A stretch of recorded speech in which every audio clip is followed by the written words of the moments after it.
Bollywood cafe आज explain कर रहा है एक पॉलिश मूवी। ये मूवी पॉलिश फिल्म फेस्टिवल की अवार्ड विनिंग मूवी है। इस मूवी में एक मदर और एक सन के रिलेशनशिप को बखूबी उजागर किया गया है। अपने मॉम की ऊटपटांग हरकतों की वजह से एक बच्चा किस तरह से उस माहौल में अपने आप को संभालने की कोशिश करता है, देखेंगे हम इस मूवी में। पोलैंड के एक गांव में एक मॉम और उसका बेटा पैट्रिक रहते हैं। इस गांव की पॉपुलेशन बहुत ही कम है, लेकिन ये एक टूरिस्ट स्पॉट है। पैट्रिक के फादर यहाँ से कहीं दूर जॉब करते हैं, इसलिए मॉम और सन को हमेशा यहाँ पे अकेला ही रहना पड़ता है। पैट्रिक शुरू से ही यहाँ पे रहा है, इसलिए वो हमेशा से अकेला महसूस करता है। पैट्रिक के लिए उसकी दुनिया सिर्फ और सिर्फ उसकी माँ ही है। वो अपनी मदर के साथ ही हमेशा खेलता है, वो अपनी मदर के साथ ही साइकिलिंग करता है, वो अपनी मदर के साथ ही हमेशा स्विमिंग करता है, लेक के पास जाता है, गेम खेलता है। उसका कोई और फ्रेंड है ही नहीं। उसकी सारी दुनिया उसकी मॉम ही है। वो अपनी मॉम के साथ अपनी गांव के पास चलने वाली ट्रेन के साथ रेस भी लगाता है और ये उनका डेली का रूटीन है। पैट्रिक की दुनिया जैसे उसकी मॉम ही है। पैट्रिक की सारी दुनिया उसके मॉम के इर्द गिर्द ही घूमती है। पैट्रिक और उसकी मॉम का रिलेशन ठीक वैसा ही है जैसा हर किसी बच्चे का अपनी माँ के साथ होता है। वात्सल्य से भरा और प्यार से भरपूर इस रिलेशनशिप में किसी और की कोई जगह नहीं थी। लेकिन पैट्रिक की जिंदगी में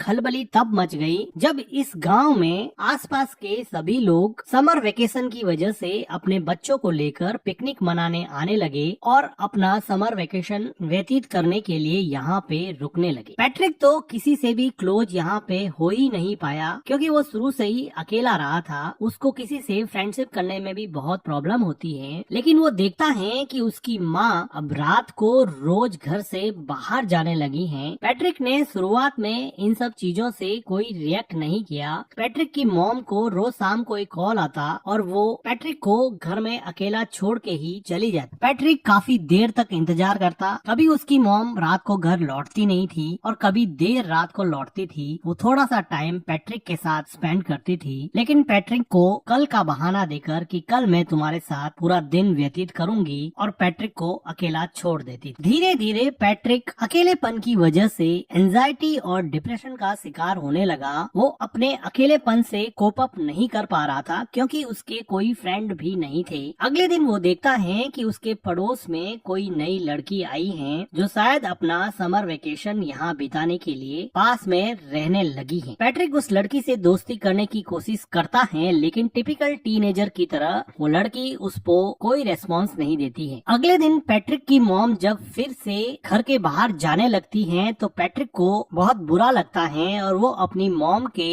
ड्रेस पर जूस से भरा ग्लास गिरा देता है, जिसकी वजह से उसकी मॉम उस पर बहुत चिल्लाती है और उसको डांटने लगती है। वो उसके मन की हालत नहीं समझ पा रही थी कि वो अंदर से कितना अकेला फील कर रहा है, लेकिन जैसे उसको कोई फर्क ही नहीं पड़ता, वो अपनी ड्रेस चेंज करके फिर से शाम को अपने बॉयफ्रेंड से मिलने के लिए निकल जाती है। पैट्रिक अपनी मॉम का पीछा करता है। वो देखता है कि कहाँ जाती है। कुछ देर जाने पर उसको पता चलता है कि वो हमेशा अपने एक बॉयफ्रेंड से मिलती है। पैट्रिक को अपनी मॉम के पीछे जाते समय एक हिरन का बच्चा दिखता है जो अकेला सड़क पर घूम रहा था। ये डायरेक्टर का मेटाफर है कि किस तरह से हिरन के बच्चे को भी उसकी माँ ने अकेला छोड़ दिया है और वो इस सुनसान से जंगल में अकेला घूम रहा है, जैसे कि पैट्रिक भी अपनी माँ के बिना इस पूरे गांव में पूरे समर वेकेशन में अकेला पड़ गया है। पैट्रिक को हिरन के बच्चे को देख के जैसे कुछ सांत्वना मिली और वो अगले दिन नए दोस्त बनाने के लिए तैयार हो गया। वो पास में आई लड़की माइका से बात करने लगा और थोड़ी देर एक दूसरे से बात करने के बाद में वो दोनों एक दूसरे के दोस्त बन गए। माइका बताती है कि उसके पेरेंट्स का डिवोर्स हो चुका है। वो खुद भी बहुत अकेला महसूस करती है। अब माइका और पैट्रिक में काफी दोस्ती हो जाती है और अब पैट्रिक वो सारी एक्टिविटीज जो अपनी माँ के साथ किया करता था, साइकिलिंग करना, स्विमिंग करना और लेक के पास बैठ के टाइम स्पेंड करना, ये सारी चीजें अब वो माइका के साथ करने लगा। उसको माइका के साथ अब मजा आने लगा और अब वो अपने लोनलीनेस को और एंजाइटी को थोड़ा कम कर सकता है और अपना पेन माइका के साथ शेयर कर सकता है। उसको अभी अपने मॉम की कमी कम खलने लगी थी। अगले दिन पैट्रिक के घर पे वो लेडी आती है जिसके हस्बैंड के साथ पैट्रिक की मॉम का अफेयर चल रहा होता है। वो पैट्रिक को तो कुछ कह नहीं पाती है और उसकी मॉम उसके घर पे नहीं होती है, तो अकेली बैठ के वो बहुत रोती है। पैट्रिक एक वेल बिहेव बॉय की तरह उसको कुछ खाने को देता है। उसी शाम को पैट्रिक के डैड का कॉल आता है और पैट्रिक की मॉम उसके डैड से बात करते हैं। तो पैट्रिक की मॉम पैट्रिक को कहती है कि तुम अपने डैड को मेरे अफेयर के बारे में कुछ नहीं बताओगे, मैं तुम्हें वार्न करती हूँ। वो उससे कसम लेती है कि तुम अपने डैड को मेरे अफेयर के बारे में कुछ नहीं बताओगे। पैट्रिक कसम देता है कि मैं अपने डैड को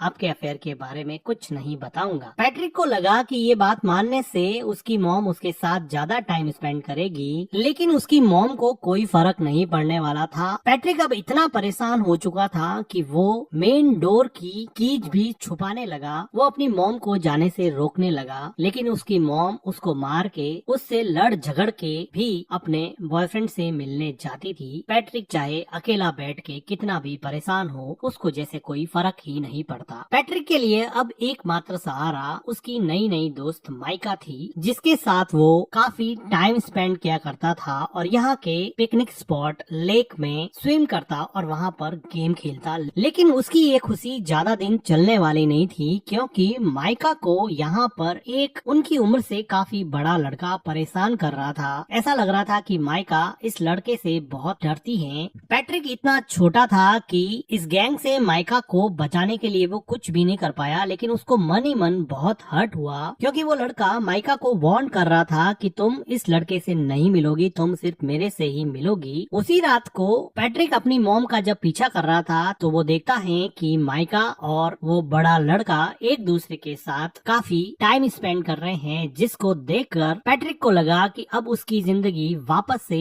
अकेलेपन का शिकार होने वाली है। वो काफी मायूस हो जाता है। वो घर पर भी काफी टाइम तक अपनी मॉम का वेट करता। जब देर रात उसकी मॉम घर पे आती तो पैट्रिक उससे अपना टाइम मांगता, लेकिन वो थक हार के सो जाती और पैट्रिक उसकी मॉम के आने के बाद में भी अकेलेपन का ही शिकार रहता। अगले दिन सुबह पैट्रिक को माइका मिलती है और वो माइका को पूछता है कि क्या उस लड़के ने तुम्हारे साथ कोई जबरदस्ती की थी। तो माइका जैसे डर गई हो और वो डर के मारे वहाँ से भाग के घर में चली जाती है। पैट्रिक उसको जाके पूछता है कि हुआ क्या, मुझे ये तो बताओ। वो बिना कुछ बोले ही रोने लग जाती है। पैट्रिक को ऐसा लगता है कि उसके साथ जबरदस्ती की गई है। वो दौड़ के जाता है और उन लड़कों के ग्रुप में उस लड़के पे अटैक करता है, लेकिन एक छोटा बच्चा उससे कैसे लड़ेगा और वो बड़ा लड़का पैट्रिक को ओवर पावर कर देता है और पैट्रिक यहाँ पे कुछ नहीं कर पाता। थोड़ी देर बाद में माइका वापस पैट्रिक के पास आती है और उसको समझाने की कोशिश करती है कि हम दोनों अच्छे दोस्त बन सकते हैं, तुम इतना हर्ट क्यों हो गए हो। लेकिन पैट्रिक को डीप डाउन कहीं पे हर्ट हो गया था। वो वापस से माइका से बात ही नहीं करना चाहता था, क्योंकि वो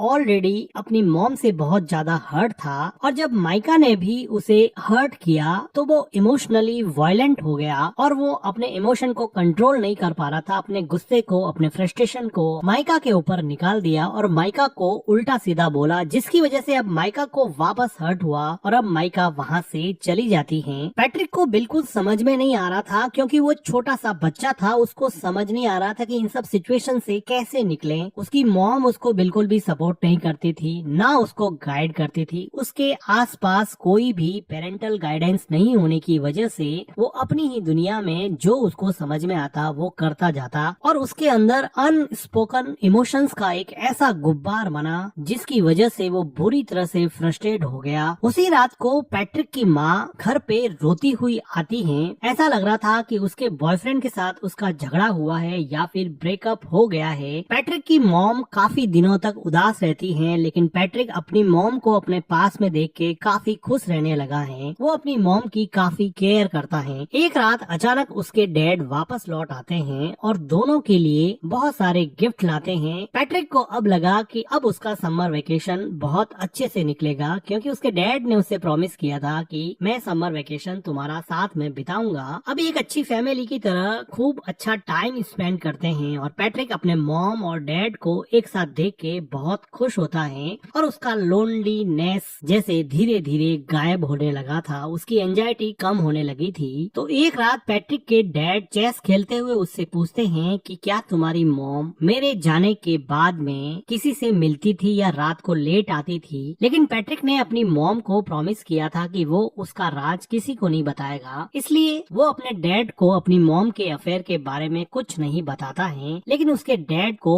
इस बात पे डाउट हो जाता है क्योंकि पैट्रिक की मॉम का बिहेवियर काफी चेंज हो गया था। उसी टाइम पे पैट्रिक के घर पे माइका आती है और वो उससे बात करने के लिए कहती है। माइका के कहने पर पैट्रिक उसके साथ साइकिलिंग पे जाता है और लेक में स्विम करने के बाद में माइका उसको बताती है कि अब मेरा समर वेकेशन खत्म होने को है, मैं यहाँ से चली जाऊंगी। माइका को पैट्रिक को हर्ट करने पर काफी दुख लग रहा था, लेकिन पैट्रिक अब इसमें कुछ ज्यादा कर नहीं सकता क्योंकि अगर समर वेकेशन खत्म होगा तो माइका को जाना ही पड़ेगा। वो अपने घर पहुंचता है और वो देखता है कि सीढ़ियों पर वही लेडी जो थोड़े दिन पहले उसके घर आई थी वो सीढ़ियों से नीचे उतर रही है। वो अंदर जाके देख रहा है कि उसके डैड बाथरूम में बैठे बैठे रो रहे हैं। उसको समझ में आ जाता है कि उस लेडी ने उसकी मॉम के अफेयर के बारे में उसके डैड को बता दिया है, क्योंकि उस लेडी के हस्बैंड के साथ ही उसकी मॉम का अफेयर चल रहा था। तो इस बात से दुखी होके उसके डैड ने अब ये डिसाइड किया है कि अब वो यहाँ नहीं रहेंगे और वापस जॉब करने चले जाएंगे और शायद कभी वापस नहीं आएंगे। पैट्रिक की मॉम पैट्रिक के डैड को समझाने की कोशिश करती है, लेकिन जब आप रिश्तों की बुनियाद विश्वास को ही हिला देते हैं, ट्रस्ट को ही खत्म कर देते हैं, तो किसी भी इंसान को रोकना लगभग नामुमकिन सा हो जाता है। पैट्रिक के डैड अब यहाँ से चले जाते हैं। समर वेकेशन खत्म हो जाता है। अब पैट्रिक को स्कूल जाना होता है। पैट्रिक की मॉम पैट्रिक को तैयार करके स्कूल छोड़ने जाती हैं। वो दोनों सड़क पर चल रहे हैं, दोनों